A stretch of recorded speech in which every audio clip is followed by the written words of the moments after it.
بسم اللہ الرحمن الرحیم۔ السلام علیکم۔ ناول پارس بائی نمرہ احمد۔ بھائی جی ایک دو دن کے لیے یہاں دورے پر آئے تھے، بس اچانک سے شادی کی اور یہیں رہنے لگے۔ وہ اپنے ساتھ یہاں کچھ ایسا نہیں لائے تھے جس میں میری تصویریں ہوں، نہ وہ کبھی پارس کو لاہور لے کر گئے۔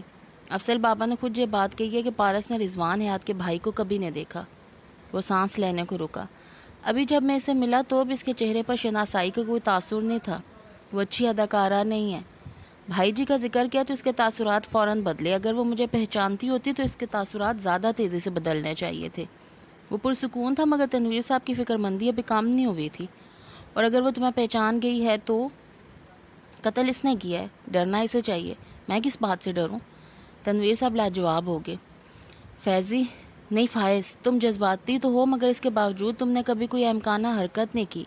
میں تمہیں عرصے سے جانتا ہوں، اس لیے میری تم سے بس ایک درخواست ہے کہ پلیز جو بھی کرنا سوچ سمجھ کر کرنا۔ ہو سکتا ہے کہ واقعی یہ ایک حادثہ ہو، وہ بہت جلد معلوم ہو جائے گا۔ وہ پرعزم و ٹھوس انداز میں کہتا اٹھ کھڑا ہوا۔ تنویر صاحب کی فکر ابھی تک کام نہیں ہوئی تھی۔ ہوٹل کے عقبی حصے پر شام ڈھل رہی تھی۔ سرسبز پہاڑیاں، گہری کھائی، ویران مگر خوبصورت علاقہ۔ وہ ہر شے سے بے نیاز صبح کے انداز میں چلتی ہوئی گیٹ سے باہر نکلی۔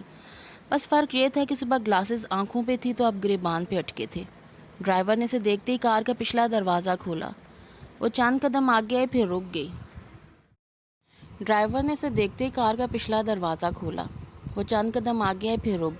اس کی کار سے ذرا دور ایک چھوٹے پرانے ماڈل کی کار کا بونٹ کھولے صبح والا امیدوار پریشان سا کھڑا تھا۔ کبھی کبھار کوئی تار چھیڑتا، پھر فکر مندی سے سیدھا ہو کر ادھر ادھر دیکھتا۔ پارس نے آنکھیں سکیڑ کے اسے دیکھا، پھر اپنے منتظر کھڑے ڈرائیور کو۔ ذرا سا تذبذب اس کی خوبصورت آنکھوں میں ابھرا، پھر وہ آگے آئی، کار میں بیٹھی۔ ڈرائیور نے دروازہ بند کیا تو اس نے اسے روکا۔ فرید خان، ساتھ ہی اپنی طرف کا شیشہ نیچے کیا۔ جی میڈم۔ وہ مؤدب سے پلٹا۔ وہ پیچھے جو صاحب کھڑے ہیں ان سے پوچھو کہ کیا مسئلہ ہوا ان کی کار کے ساتھ، اور دیکھو اگر تم ان کی مدد کر سکتے ہو تو میں انتظار کر لوں گی۔ جی میڈم۔ وہ فوراً فائز کی طرف کیا۔ پارس نے گردن نہیں موڑی، محض ڈرائیونگ سیٹ کے ڈور پر لگے بیک ویو مرر میں دیکھا۔ ڈرائیور فرید خان اب فائز حسن کے پاس کھڑا کچھ کہہ رہا تھا۔ دونوں میں چند فکروں کا تبادلہ ہوا۔ فائز نے اس کی کسی بات پہ چونک کر کار کی طرف دیکھا، چہرے پر شرمندگی اتری۔ وہ تیزی سے اس طرف آیا۔ سوری میڈم، آپ کو میری وجہ سے زحمت کرنی پڑی۔ وہ تشکر و احسان مندی سے کار سے ذرا فاصلے پہ کھڑے ہوئے کہنے لگا۔ پارس کے تاثرات ویسے ہی سنجیدہ رہے۔ کیا آپ کی کار خراب ہے؟ جی پتہ نہیں ایک دم سے کیا ہو گیا ہے۔ پرانی چیز کے تو ویسے بھی 100 مسائل ہوتے ہیں۔ یہاں قریب میں کوئی ورک شاپ نہیں ہے، آپ کو مین سٹی جانا پڑے گا۔ آپ کار ادھر لاک کریں، فرید خان آپ کو شہر لے جائے گا۔ فائز کے چہرے پر مزید شرمندگی ابھری۔ میم آپ تھینک یو سو مچ، مگر ابھی تو ڈرائیور کو آپ کو چھوڑنا ہوگا، میں کوئی دوسرا کنوینس دیکھ لیتا ہوں۔ یہاں آپ کو پبلک ٹرانسپورٹ نہیں ملے گی، آپ چاہیں تو ہمارے ساتھ آ جائیں، مجھے گھر ڈراپ کر کے فرید خان آپ کو لے جائے گا۔ اس کا انداز بے تاثر تھا، جیسے یہ آفر کا آخری حصہ ہو۔ اگر وہ اب انکار کرے گا تو جیسے آپ کی مرضی کہہ کر آگے بڑھ جائے گی۔ بہت شکریہ میم، میں کار لاک کر کے آتا ہوں۔ تھوڑی دیر بعد وہ فرید خان کے ہمراہ فرنٹ سیٹ پر بیٹھا تھا اور پارس پچھلی سیٹ پر براجمان باہر دیکھ رہی تھی۔ کار خاموشی سے اونچے نیچے رستوں پر محو سفر تھی۔ فرنٹ سیٹ پر بیٹھا فائز وقفے وقفے سے ایک نظر بیک ویو مرر پر ڈالتا، جو یوں سیٹ تھا کہ پارس کا چہرہ صاف نظر آ رہا تھا۔ وہ ذرا رخ موڑے کھڑکی سے باہر دیکھ رہی تھی، ایسے لگتا تھا جیسے وہ کہیں بہت دور ہو۔ ایک سڑک پر آگے مڑ کر فرید خان نے گاڑی آہستہ کر دی۔ میڈم اندر لے جاؤں گھر تک یا آپ یہیں اتریں گی؟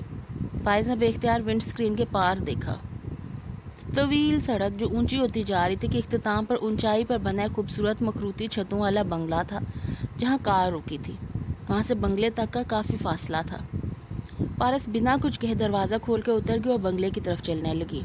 فائز نے بظاہر گھبرا کر فرید خان کو دیکھا۔ آپ انہیں گھر تک چھوڑ آتے، مجھے کوئی جلدی نہیں تھی، میری وجہ سے میڈم ہمیشہ یہیں اترتی ہیں۔ مگر کیوں؟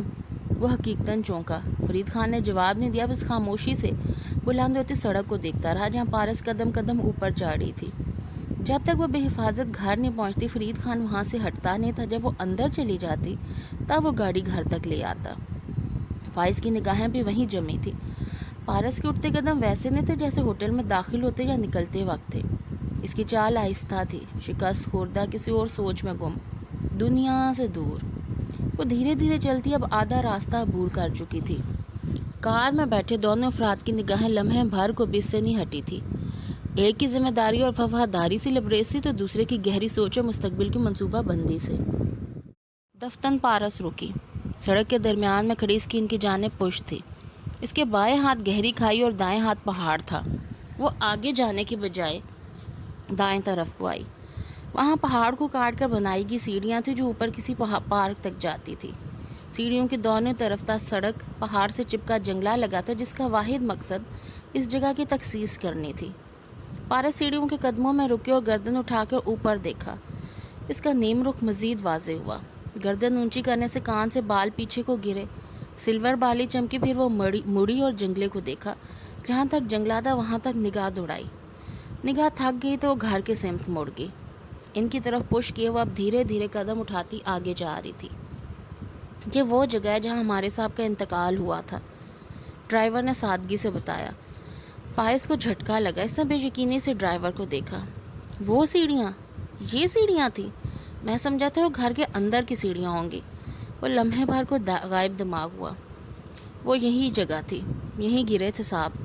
ساتھ ہی ڈرائیور نے مغموم انداز میں سر جھٹکا۔ پارس گھر کے قریب پہنچ چکی تھی۔ فرید خان نے گاڑی سٹارٹ کر دی۔ فائز ابھی تک گہری نگاہوں سے پارس کا تعاقب کر رہا تھا۔ پارس نے چھوٹا سا لکڑی کے جنگلے کا سفید گیٹ عبور کیا۔ اس کے قدموں میں تھکاوٹ تھی، چہرے پر بھی تھکان تھی۔ گیٹ بند کرتے ہوئے وہ پلٹی تو دور جاتی گاڑی اب موڑ کاٹ رہی تھی۔ پارس نے اب بھی گاڑی کے بجائے ان سیڑھیوں کو دیکھا۔ آنکھوں میں چھائی اداسی گہری ہوگی۔ وہ پلٹ کر آئی، ڈھلان پر بنے لان کے زینے چڑھنے لگی۔ آدھی سیڑھیوں کے درمیان وہ رکی اور جیسے غائب دماغی سے وسطی زینے کو دیکھنے لگی۔ اس وقت شام کا نیلگوں پن گہرا ہو رہا تھا۔ ایسے میں اچانک کہیں سے سیڑھیوں پر ڈھیر ساری روشنی اتر آئی۔ لمحے بھر کو وہ سیڑھیاں ایک کچے پکے مکان کے صحن کے سب بنے زینے سے میں ڈھل گئی۔ پارس نے اس وقت شام کا نیلگوں پن گہرا ہو رہا تھا۔ ایسے میں اچانک کہیں سے سیڑھیوں پر ڈھیر ساری روشنی اتر آئی۔ لمحے بھر کو وہ سیڑھیاں کچے پکے مکان کے صحن کے ساتھ بنے زینے میں ڈھل گئی۔ صحن میں چند عورتیں جمع تھیں، سفید چادر پر دائرے میں بیٹھی گٹھلیاں پڑتی عورتیں۔ ان سب سے الگ تھلگ زینے کے وسط میں ایک 12-13 برس کی لڑکی بیٹھی تھی۔ لمبے بال، سانولا رنگ، بڑی بڑی پرکشش آنکھیں جن میں خوف اور یاسیت اتری تھی۔ وہ گھٹنے سینے سے لگائے ہراساں سی بیٹھی تھی۔ گھٹنوں اور سینے کے درمیان ایک مردانہ گرم ٹوپی بھی جکڑ رکھی تھی۔ دفتر نیچے عورتوں کے درمیان سے ایک عورت اٹھ کر اوپر آتی دکھائی دی۔ اس کا رنگ سانولا، کانوں میں سونے کی بالیاں اور آنکھوں میں کرختگی اور شاطر پن تھا۔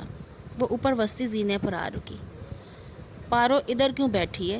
اس کے انداز میں نرمی اور ہمدردی نہیں، سختی یا کرختگی بھی نہیں تھی، بس مشینی سا انداز تھا۔ لڑکی نے آنکھیں اٹھائیں، ان میں ویرانی تھی۔ امی، ابا واقعی چلا گیا؟ ساتھ میں سے آنکھوں کے کٹورے لبالب بھر گئے۔ لے، کتنی دفعہ بتاؤں مر گیا تیرا ابا؟ آواز میں جذبہ ابھرا، غصہ، تیش، مگر آواز ہلکی رکھی۔ چھوڑ گیا ہے وہ ہم سب کو، اور یہ کیوں تو اس کی ٹوپی پکڑے بیٹھی ہے؟ ادھر دے۔ عورت نے لڑکی کے گھٹنے میں دبی ٹوپی کو ہینچی۔ وہ کرا کر رہ گئی۔ کس کام کی ہے یہ ٹوپی؟ ردی والے کو بیچو تو 2 آنے بھی نہ ملے، مگر تیرا بھی کیا قصور پارو؟ ابے نے کون سا پیچھے خزانے چھوڑے ہیں جن کو دل سے لگا کر بیٹھے؟ وہ سر ہلاتی نیچے واپس جانے لگی، پھر کسی خیال کے تحت واپس مڑی۔ اور ہاں، کل سے اسکول ضرور جائیو، پڑھ لکھ کر اب تو نے یہ گھر چلانا ہے پارو۔ بھائی تیرا چھوٹا، آگے اسے بھی پڑھانا ہے۔ میری ہڈیوں میں اب زور نہیں رہا۔ اور اس نے ماتھے پر ہاتھ مارا۔ اب تو وہ عدت بھی پوری کرنی ہے، منہ مولوی بھی معاف نہیں کرتے۔ ایسا کر، کل اسکول کے بعد تو لفافے بنانے فیکٹری جانا، یہ ساتھ والی صفیہ بھی جاتی ہے، اسی کے ساتھ چلی جانا۔ اب تو نے ہی کرنا ہے جو بھی کرنا ہے پارو۔ ایک دم کسی بچے کی زور زور سے بولنے کی آواز آئی۔ ہراساں بیٹھی لڑکی نے بے اختیار بیرونی دروازے کی سمت دیکھا۔ اماں، شکیل پھر کسی سے لڑ رہا ہے۔ چپ کر، تیرا بھائی نہیں لڑتا وڑتا، یہ سارے محلے کے مرن جوگے بچے سے تنگ کرتے ہیں۔ ٹھہر ذرا، میں ان کی خبر لیتی ہوں۔ وہ جارحانہ انداز میں باہر کو لپکی۔ بی بی آپ آ گئیں، کھانا لگواؤں؟ افضل بابا سیڑھیوں کے اوپر کھڑے سے پکار بیٹھے۔ وہ جیسے کسی خواب سے جاگی، ایک نظر پھر زینے کو دیکھا اور سر جھٹک کر اوپر چڑھنے لگی۔ مجھے بھوک نہیں ہے، بعد میں کھا لوں گی۔ سنجیدگی مگر نرمی سے کہتی وہ اندر کی طرف بھاگ گئی۔ بوڑھا بابا سار ہلاتا ہوا برآمدے کی دوسری سمت چلا گیا۔ پارس نے لاؤنج میں قدم رکھا۔ بڑے صوفے پر پیر اوپر کر کے بیٹھی عورت کا چہرہ اس کی جادو والے چہرے جیسا تھا۔ فرق اتنا تھا کہ اب اس کے سامنے کے بال سفید تھے، دوپٹہ سر پر لے کر کانوں کے پیچھے اڑس رکھا تھا۔ کانوں میں اب ہلکی بالیوں کی جگہ سونے کے بڑے بڑے جھمکے تھے۔ ملازمہ پلیٹ میں روسٹ کا پیس لیے جھکے کھڑی تھی اور وہ عورت فیروزہ مائی نخوت سے بوٹی توڑ کر دیکھ رہی تھی۔ ابھی پورا نہیں گلا، اندر گلابی پان ہے، بہت ہی ہڈرام ہوگی ہو، ٹھیک سے پکایا کرو، اب جاؤ اور باقی پیس ابھی تیل سے نہ نکالنا۔ جی میڈم۔ ملازمہ سیدھی ہوئی اور جانے کے لیے مڑی۔ یہ تو ادھر دو۔ فیروزہ مائی نے پلیٹ اسی نخوت سے اس کے ہاتھ سے لی۔ ملازمہ گڑبڑا کر پلیٹ اسے تھما کر کچن کی سمت بھاگی۔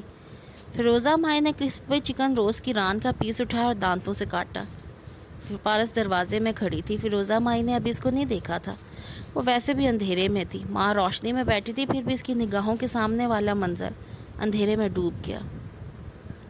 ایک نیم تاریک کمرہ، چھت سے لٹکتا زرد بلب، چرپائی پر بیٹھی سیاہ بالوں اور مرجھائی آنکھوں والی لڑکی جس کی نگاہیں ساتھ بیٹھے اپنے سے 4-5 سال بڑے بھائی کی پلیٹ پر تھی، جس میں سالن کے اوپر ران والی ایک بوٹی اور ایک سینے کی بوٹی رکھی تھی۔ پھر اس نے اپنی پلیٹ کو دیکھا، اس میں گردن والی بوٹی تھی۔ امی، اس نے منمناتی آواز سے دونوں کے مقابل بیٹھی ماں کو پکارا، جو دونوں کی پلیٹ میں سالن ڈالنے کے بعد اب اپنی پلیٹ میں ڈال رہی تھی، ایک بڑی بوٹی کے ساتھ شوربہ۔ ہاں بول۔ اس نے ڈونگا ڈھک کر اپنے پیچھے رکھ دیا۔ لڑکا اب دل جمعی سے بڑے بڑے لقمے لیتا کھا رہا تھا۔ مجھے بھی ٹانگ والی بوٹی دو۔ چپ کر پارو، ½ کلو مرغی بنائی ہے، ایک ہی ران تھی جو بھائی کے لیے تھی، اب کیا اپنی ران کاٹ دوں؟ وہ بگڑی۔ پارس نے سوگواری سے اپنی پلیٹ پر دوبارہ نظر کی۔ امی مجھے گردن نہیں کھانی، دوسری بوٹی دے دو نا، وہ شام کے لیے رکھا ہے، اب یہی کھا، زیادہ کھائے گی تو سست پڑ جائے گی، پھر کام پر کون جائے گا؟ لڑکی کی سارے جھکائے کو لقمہ توڑنے لگی۔ دیکھ رہی ہو اماں، پارو جب سے سلائی سینٹر کام پر جانے لگی ہے بہت بولنے لگی اور اب میری بوٹیاں بھی گنتی ہے۔ لڑکا چمک کر بولا۔ پارس نے سر اٹھا کے خفگی سے اسے دیکھا۔ زیادہ آنکھیں نہ دکھا بھائی کو، چپ کر کے کھا، چل کھا میرا بچہ۔ دونوں کو مختلف لہجوں میں مخاطب کرتی ہوئے اپنے پلیٹ پر جھک گئی۔ ارے پارو، تم کب آئیں؟ خوشگوار حیرت میں ڈوبی آواز پر پارس چونکی۔ فیروزہ مائی فیروزہ بیگم بننے کی کوشش میں تو کی بجائے تم اور آپ کے استعمال سیکھ چکی تھی۔ ابھی وہ سنجیدگی سے کہتی سیڑھیوں کی طرف بھاگ گئی۔ تم فریش ہو کر آ جاؤ، میں کھانا لگواتی ہوں، روز بنوایا ہے آج، تمہیں بہت پسند ہے نا؟ وہ مسکراتے ہوئے پاؤں لٹکا کر بیٹھ گئی۔ پارس نے مڑ کر اسے دیکھا، چاند ہمیں دیکھتی رہی۔ نہیں مجھے نہیں پسند، آپ کھائیں، ہموار بے تاثر لہجے میں کہہ کر اس نے پہلے زینے پر قدم رکھا۔ اے سنو پارس، فیروزہ مائی اٹھ کے اس کے قریب آئی، ایک بات کرنی تھی تم سے۔ انداز میں لجاجت تو خوش آمد تھی۔ پارس نے تکان سے اسے دیکھا۔ بولو امی۔ وہ شکیل کا فون آیا تھا، آج کل کاروبار مندہ جا رہا ہے اس کا، ادھر دبئی میں حالات اچھے نہیں ہیں۔ کتنے پیسے مانگے ہیں اس دفعہ؟ وہ ماں کی آنکھوں میں دیکھتے ہوئے جذبات سے آری انداز میں بولی۔ وہ زیادہ نہیں، بس یہی 10-15 لاکھ تو لگ جائیں گے۔ وہ تو منع کہا تھا مگر میں نے کہا آخر بہن ہے، اربوں کے ہوٹل کی مالک، اس کے لیے کیا مشکل؟ وہ رکی اور امید افزا نظروں سے پارس کو دیکھنے لگی۔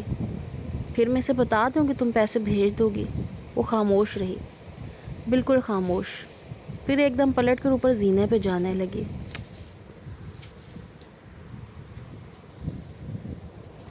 فیروزہ نے حیرت و الجھن سے اسے اوپر جاتے دیکھا۔ وہ زینے چڑھتی بنا رکے اوپر اپنے کمرے میں جا چکی تھی۔ اندر آ کر اس نے دروازہ زور سے بند کیا، پھر شال اور پر صوفے پر ڈالے گلاسز اتار کر سنگھار میز پر رکھے اور آئینے میں دیکھا۔ بیضوی مرر میں اس کا عکس ہلکی زرد روشنی سے جھلملا رہا تھا، یا شاید اس کی آنکھیں جھلملا رہی تھی۔ ایک آنسو ٹوٹا اور گال پر لڑکتا فرش پر جا گرا۔ آئینہ بھی کیا عجیب شے ہے، ہر چیز دکھا دیتا ہے، کچھ نہیں چھپاتا، مگر پھر بھی یہ غلطی یہ کر جاتا ہے۔ ایک تلخ مسکراہٹ پھیکے چہرے پر بکھری، دائیں کو بائیں اور بائیں کو دائیں دکھاتا ہے۔ یہ کیسی شفافیت ہوئی کہ اپنا عکس سے الٹا نظر آئے۔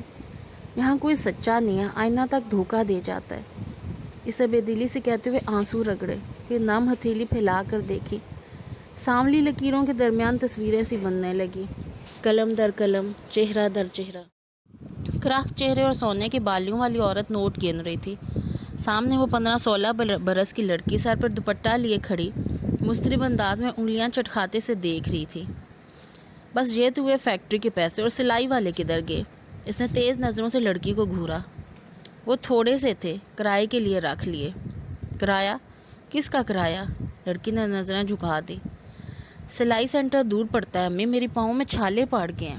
آئندہ حمیدہ خالہ کے ساتھ بس سے جاؤں گی۔ بہت پر پرزے نکل رہے ہیں تیرے پارس، میں دیکھ رہی ہوں اچھی طرح۔ انسان بن جا، کوئی ضرورت نہیں ہے بس کی عیاشیوں کی۔ 4 قدم اوپر چلے گی تو کون سی قیامت آ جائے گی؟ وہ پھٹ پڑی۔ لڑکی سہم کر پیچھے ہوئی۔ چل نکال سلائی سینٹر والے پیسے، اور آئندہ یہ ڈرامے میرے ساتھ نہ کرنا۔ چوٹی سے پکڑ کے گھر سے نکال دوں گی، سمجھی؟ لڑکی نے جلدی سے بٹوے سے مڑے توڑے چند نوٹ نکالے۔ عورت نے انہیں جھپٹ لیا۔ میں نے تیرے باپ سے شادی کرتے وقت سوچا تھا وہ میرے پہلے شوہر کا بچہ پال لے گا اور میں اس کی بن ماں کی بچی کو پال دوں گی تو احسان مانے گی، مگر نہیں، تو بڑی فراڈ نکلی پارو۔ سنا ہے تیری ماں بھی ایسی تھی۔ وہ بکتی جھکتی پیسے گنتی پلٹ کی۔ لڑکی نے بھیگی آنکھوں سے اسے جاتے دیکھا۔ وہ گھر کی چوکھٹ پر جا کھڑی ہوئی۔ دفتر شکیل باہر سے آتا دکھائی دیا۔ اماں پیسے دے جلدی، ورنہ رمضان چاچا دکان بند کر جائے گا اور صبح تک وہ کہیں اوپر پیسے نہ مانگ لے۔ ہاں یہ لے، جلدی سے سائیکل لیا۔ فیروزہ مائی کا لہجہ نرم ہو گیا۔ بیٹے کو پیار کیا، نوٹ تھمایا، پھر ہمدردی سے خود کلامی کے انداز میں بولی، اب اسکول جا کر اچھا سا پڑھنا۔ بیچارہ بچہ اسکول جانا بھی مشکل بنا ہوا تھا۔ اس کے سر پر ہاتھ پھیرتی وہ کہہ رہی تھی۔ وہ بے نیازی سے انگلی پر تھوک لگاتا نوٹ گن رہا تھا۔ لہجے بھی موسموں کی طرح ہوتے ہیں، وقت اور جگہ دیکھ کر بدل جاتے ہیں، اور بعض دفعہ ایک ہی وقت ایک ہی جگہ پہ بھی وہ متضاد کیفیات میں سامنے آتے ہیں، جیسے ایک ساتھ دھوپ اور چھایا ہو، جیسے سمندر کے کڑوے اور میٹھے پانی کے درمیان اندیکھی آڑ ہو، اور پھر کڑوا تو کبھی میٹھے سے مل ہی نہیں سکتا نا۔ باورچی خانے سے دیکھتی لڑکی نے سر جھکا کر اپنی پھٹی ایڑیوں کو دیکھا۔ منظر بھیگتا چلا گیا جیسے بن موسم کی بارش۔ بیڈ روم کا دروازہ ہلکا سا کھٹکا اور پھر چڑچڑاہٹ سے کھلا۔ سنگھار میز کے سامنے کھڑی پارس چونک کر پلٹی۔ فیروزہ مائی دروازے میں کھڑی تھی۔ اسے خود کو دیکھتا پا کر جلدی سے مسکرائیں۔ بات کرنی تھی تم سے، وہ تمہید مانتی آگے بڑھی۔ پارس اسی طرح کھڑی رہی۔ اس کی فیروزہ پر جمی آنکھوں میں سنجیدگی اور سرد مہری تھی۔ وہ تم شکیل کو پیسے کب بھجواؤ گی؟ وہ ذرا ہچکچا کر بولی تھی۔ پارس گہری سانس لے کر آئینے کی طرف پلٹی، برش اٹھایا اور اوپر سے نیچے بالوں میں پھیرنے لگی۔ تم پھر کب تک بھیجو گی پیسے؟ اصل میں شکیل کو ضرورت ہے، کہہ رہا تھا ہو سکے تو کل ہی بھجوا دے۔ تم یوں کرنا، کل دفتر جانا تو۔ کیا میں نے کہا کہ میں شکیل کو پیسے بھیج رہی ہوں؟ وہ آئینے میں فیروزہ کا عکس دیکھتی برش اوپر سے نیچے لے جاتے ہوئے پرسکون انداز میں بولی۔ فیروزہ نے الجھن سے لبوں پر زبان پھیری۔ وہ تو تم بھیج ہی دو گی۔ سوری، میں نہیں بھیج سکتی۔ وہ اب اپنے عکس پہ نگاہیں جمائے سامنے کے بال الٹ سی دیکھا رہی تھی۔ یہ کیا بات ہوئی؟ بھائی ہے تمہارا، پیسے نہیں بھیجو گی تو وہ کیا کرے گا؟ بینک لوٹے یا بھیک مانگے، مجھے فرق نہیں پڑتا۔ اس کی بات پہ فیروزہ کے ماتھے پر بل پڑے۔ ساری زندگی دیتی آئی ہوں، اب کیوں نہیں دو گی؟ ساری زندگی دیتی آئی ہوں، اب نہیں دوں گی۔ آج کون سی انوکھی بات ہوگی ہے؟ فیروزہ مائی کی آواز اشتعال سے بلند ہونے لگی۔ برش چلاتا پارس کا ہاتھ رکا۔ اس کی سماعت میں ایک آواز ابھری۔ امی اور بہنیں مجھ سے دور نہیں رہنا چاہتی تھی۔ ان کا کہنا تھا کہ بھلے کوئی کم آمدنی والی جاب بھی کر لو مگر یہیں رہو۔ شکیل کو کہا میرے پاس اس کے لیے پیسے نہیں ہیں، بات ختم۔ کیسے بات ختم؟ وہ دل ملا کر بولی۔ اربوں روپے کا ہوٹل ہے تمہارے پاس، جس کے ایک کمرے کا ایک دن کا کرایہ 25-30 ہزار سے کم نہیں، اور بھائی کے لیے 10-15 لاکھ نہیں ہے تمہارے پاس؟ 10-15 ہزار بھی نہیں ہے، بتا دینا اسے۔ وہ ہیئر برش رکھ کر دراز کھولے کچھ ڈھونڈنے لگی۔ کیسے نہیں ہے؟ اس بڈھے کی ساری دولت پر سانپ بند کر بیٹھ کی ہو۔ شادی کے 2 ماہ بعد اس کو مار کر سب ہتھیا لیا تم نے۔ الفاظ ابھی فیروزہ مائی کے لبوں میں تھی کہ پارس کرنٹ کھا کر اس تک لپکی۔ فیروزہ کو دونوں کندھوں سے پکڑ کے دیوار سے لگایا اور چہرہ اس کے بہت قریب کی شعلہ بار آنکھوں سے دیکھتے ہوئے بولی، آج تو یہ بات منہ سے نکال دی ہے، آئندہ کہا تو 2 منٹ میں۔ اس نے چٹکی بجائی۔ 2 منٹ میں تمہارا سامان لپیٹ کے اس گھر سے نکال دوں گی۔ سمجھ میں آئی میری بات یا نہیں؟ چبا چبا کر سنگین لہجے میں اس نے الفاظ ادا کیے۔ دیوار سے لگی فیروزہ مائی کی آنکھوں میں ڈھیروں خوف و ہراس اتر آیا۔ وہ مشکل اس کے لبوں سے کپ کپاتی آواز آئی، پارس کیا ہو گیا ہے؟ میں ماں ہوں تمہیں، سوتیلی ماں جسے میں نے صرف اس لیے اپنے ساتھ رکھا ہوا ہے کہ میری باپ کی بیوی ہو۔ رہا تمہارا بیٹا تو وہ میرے باپ کا بیٹا نہیں ہے، اس لیے سے میرا بھائی مت کہنا، اور آئندہ تم نے رضوان کی موت کا الزام مجھ پہ لگانے کی کوشش کی تو تم دیکھنا میں کرتی کیا ہوں تمہارے ساتھ۔ ایک جھٹکے سے وہ فیروزہ کے کندھے چھوڑ کے پیچھے ہٹی، اس کی آنکھیں دہک رہی تھی۔ فیروزہ فق چہرہ لیے تیزی سے کمرے سے باہر نکل گئی۔ پارس دونوں ہاتھوں سے کن پٹیاں سہلاتی بیڈ پر بیٹھ گئی۔ آئینے سے جھلکتے عکس میں اس کی بالیاں ابھی تک چمکتی ہوئی نظر آ رہی تھی۔ آفس میں معمول کی چہل پہل تھی، شیشے کی کھڑکیوں سے جھانکتی صبح کافی کے کپوں کی اڑتی بھاپ، مصروف فون کالز۔ فائز نے ہولے سے دروازہ کھٹکھٹایا۔ کام کرتی پارس نے گردن اٹھائی، اسے دیکھ کر سر کے اس بات سے آنے کا اشارہ کیا اور ہلکی سی مسکراہٹ کے ساتھ وہ اس کے سامنے آ بیٹھا۔ جی فائز صاحب، وہ اپنی پاور سیٹ پہ اب ٹیک لگا کر پیچھے ہوئے سنجیدگی سے پوچھ رہی تھی۔ میم مجھے آپ کا شکریہ ادا کرنا تھا، اس دن آپ نے مجھے لفٹ دی اور پھر 3 دن کے کڑے انتظار کے بعد اپائنٹمنٹ لیٹر کا ملنا، میں اپنی خوشی بیان نہیں کر سکتا۔ وہ بظاہر بہت احسان مندی سے کہہ رہا تھا، البتہ اس کی گہری آنکھیں کچھ اور کہتی تھی۔ You are welcome. پارس نے اسے سنجیدگی سے فائل سٹینڈ سے ایک فائل اٹھائی، اسے کھولا، چند صفحے پلٹائے، پھر ایک جگہ رکی۔ فائز صاحب، آپ نے اپنی سی وی میں تجربے کے خانے میں 1 سال کے لیے ہمارے ہوٹل کی لاہور والی شاخ میں کام کرنے کا بھی لکھا ہے۔ جی میم، رضوان صاحب کی ڈیتھ سے 2-3 ماہ قبل میں نے وہاں سے ریزائن کیا تھا۔ اور آپ نے وہاں پر پورا سال کام کیا تھا؟ پارس پر سوچ نگاہوں سے اسے دیکھ رہی تھی۔ جی میم، اسی لیے میں آپ سے رضوان صاحب کی تعزیت کر رہا تھا، میں ان سے مل چکا ہوں، بہت مہربان آدمی تھے۔ دونوں کی نگاہیں بے اختیار کونے میں رکھی فوٹو فریم کی طرف اٹھی۔ پارس اسے دیکھتے ہوئے لمحے بھر کو کہیں اور کھوئی۔ فائز اپنے تمام تر کمپوزر کے باوجود اس تصویر کے ساتھ بہت دور چلا گیا۔ جب وہ چھوٹا تھا، ایک ٹین ایج لڑکا، وہ ٹین ایج لڑکا صوفے پر بیٹھا فکر مندی سے اپنے سامنے ٹہلتی سویرا آپا کو دیکھ رہا تھا۔ اوہو آپا، کیا ہو گیا ہے؟ آپا رکیں۔ خشمگی نگاہوں سے اسے گھورا اور جیسے پھٹ پڑی۔ کیا ہو گیا ہے؟ دیکھا نہیں تم نے وہ لڑکی کیسے بیوقوف بنا رہی ہے ہمارے سادہ سے بھائی جی کو؟ وہ مضطرب انداز میں پھر کمرے کے چکر لگانے لگی۔ فربہی مائل جسم اور چھوٹی آنکھوں والی سویرا آپا بے حد بے چین نظر آ رہی تھی۔ خود ہی تو آپ نے ان کی منگنی کروائی تھی۔ میں نے نہیں کروائی تھی، وہ ایک دم چمک کے بولی۔ بھائی جی نے کہا دوست کی بہن ہے، پسند ہے انہیں، سو میں رشتہ لے گئی کہ اب نہیں شادی کریں گے تو کب کریں گے؟ آخر بہن ہو، مجھے ہی سوچنا پڑے گا۔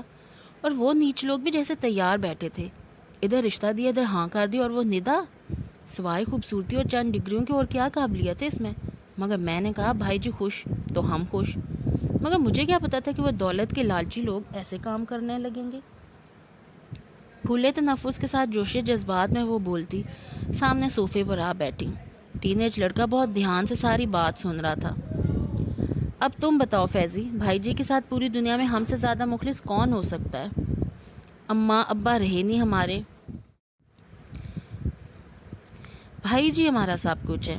ایک چھوٹے ڈھابے سے شروع کرنے والا کاروبار آج میری دعاؤں کے سبب ہوٹلز کی ایک چین میں بدل چکا ہے۔ اب تم بتاؤ، ہمارا فرض نہیں ہے کہ ہم بھائی جی کا اچھا سوچیں؟ بالکل آپا، لڑکے نے سر ہلایا۔ سویرا آپا جوش سے کہتی آگے ہو بیٹھی۔ اب خود دیکھو، کل ندا کی سالگرہ پر بھائی جی نے اسے ہیرے کی انگوٹھی گفٹ کی۔ ہیرے کی انگوٹھی فیضی؟ اب یہ مت کہنا کہ مجھے بھی دیا کئی بار۔ بھئی میں تو بہن ہوں، مگر وہ پرائی لڑکی۔ کبھی اس کا بھائی ٹاپ کرتا ہے تو اسے تحفے ملتے ہیں، کبھی بہن کے بچوں کے لیے خریداری کی جا رہی ہوتی ہے۔ بھائی جی تو ٹھہرے معصوم اور سادہ، ہم تو اندھے نہیں ہیں نا۔ وہ اسی طرح دونوں ہاتھوں سے ان کو لوٹتی رہی تو بھائی جی کنگال ہو جائیں گے۔ پھر امجد کو آسٹریلیا میں بزنس کون سیٹل کروائے گا؟ اور تم نے بھی تو امریکہ جانا ہے پڑھنے کے لیے کہ نہیں؟ جانا ہے، مگر بھائی جی کے پاس بہت دولت ہے آپا، اور ہمارا فرض یہ ہے کہ ہم اس دولت کو ان مفت خوروں سے بچائیں۔ دیکھو فیضی، وہ تو بھائی جی کو لوٹ کر بھاگ جائے گی، ہرٹ کون ہوگا؟ بھائی جی۔ ان کا تو دل ٹوٹ جائے گا نا۔ اب تم بتاؤ، اس لالچی لڑکی سے بھائی جی کا پیچھا چھڑانا چاہیے یا نہیں؟ چاہیے آپا، مگر بھائی جی کے پاس بہت دولت ہے، لوگ کہتے ہیں وہ پارس ہے، جس چیز میں ہاتھ ڈالیں اسے سونا بنا دیتے ہیں۔ کیا آپ کی ملاقات رہتی تھی رضوان سے؟ پارس کی آواز نے اسے چونکایا۔ لمحے بھر میں وہ یادوں کی بہتی ندی سے باہر آیا۔ جی چاند ایک بار شرف ملاقات نصیب ہوا تھا۔ وہ سنبھل کر اداسی سے مسکرایا۔ بہت کچھ سیکھنے کو ملا، انفیکٹ مجھے ابھی یاد آ رہا ہے کہ ان کے کام میں اللہ نے بہت برکت ڈالی تھی۔